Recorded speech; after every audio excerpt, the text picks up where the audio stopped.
ओम श्री परमात्मने नमः। अथ षष्ठोऽध्यायः। आत्मसंयमयोगः।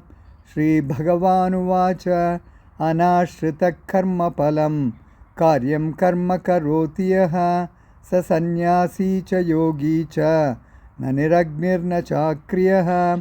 यं सन्न्यासमिति प्राहुः योगं तं विद्धि पाण्डव। न ह्यसन्न्यस्तसङ्कल्पः योगी भवति कश्चन। आरुरुक्षोर्मुनेर्योगं कर्मकारणमुच्यते योगारूढस्य तस्यैव क्षमः कारणमुच्यते। यदा हिनेन्द्रियार्थेषु न कर्मस्वनुषज्यते सर्वसङ्कल्पसन्न्यासी योगारूढस्तदोच्यते। उद्धरेदात्मनात्मानं नात्मानमवसादयेत्। आत्मैव ह्यात्मनो बन्धुः आत्मैव रिपुरात्मनः। बन्धुरात्मात्मनस्तस्य येनात्मैवात्मना जितः। अनात्मनस्तु शत्रुत्वे वर्तेतात्मैव शत्रुवत्। जितात्मनः प्रशान्तस्य परमात्मा समाहितः।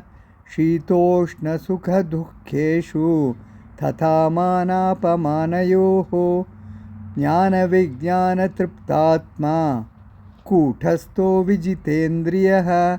युक्त इत्युच्यते योगी समलोष्टाश्मकाञ्चनः। सुहृन्मित्रार्युदासीनमध्यस्थद्वेष्य बन्धुषु साधुष्वपि च पापेषु समबुद्धिर्विशिष्यते। योगी युञ्जीत सततम् आत्मानं रहसि स्थितः। एकाकीयतचित्तात्मा निराशीरपरिग्रहः। शुचौ देशे प्रतिष्ठाप्य स्थिरमासनमात्मनः। नात्युच्छ्रितं नातिनीचं चैलाजिनकुशोत्तरम्। तत्रैकाग्रं मनः कृत्वा यतचित्तेन्द्रियक्रियः। उपविश्यासने युञ्ज्यात् योगमात्मविशुद्धये। समं कायशिरो ग्रीवं धारयन्नचलं स्थिरः। सम्प्रेक्ष्य नासिकाग्रं स्वं दिशश्चानवलोकयन्। प्रशान्तात्मा विगतभीः ब्रह्मचारिव्रते स्थितः। मनः संयम्य मच्चित्तः युक्त आसीत मत्परः। युञ्जन्नेवं सदात्मानं योगी नियतमानसः। शान्तिं निर्वाणपरमां मत्संस्थामधिगच्छति। नात्यश्नतस्तु योगोऽस्ति न चैकान्तमनश्नतः। न चातिस्वप्नशीलस्य जाग्रतो नैव चार्जुन। युक्ताहारविहारस्य युक्तचेष्टस्य कर्मसु युक्तस्वप्नावबोधस्य योगो भवति दुःखः।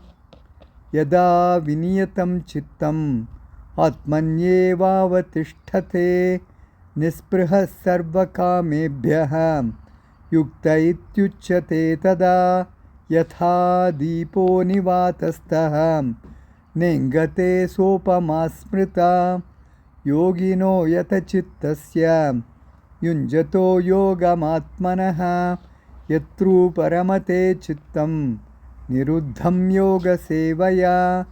यत्र चैवात्मनात्मानं पश्यन्नात्मनि तुष्यति।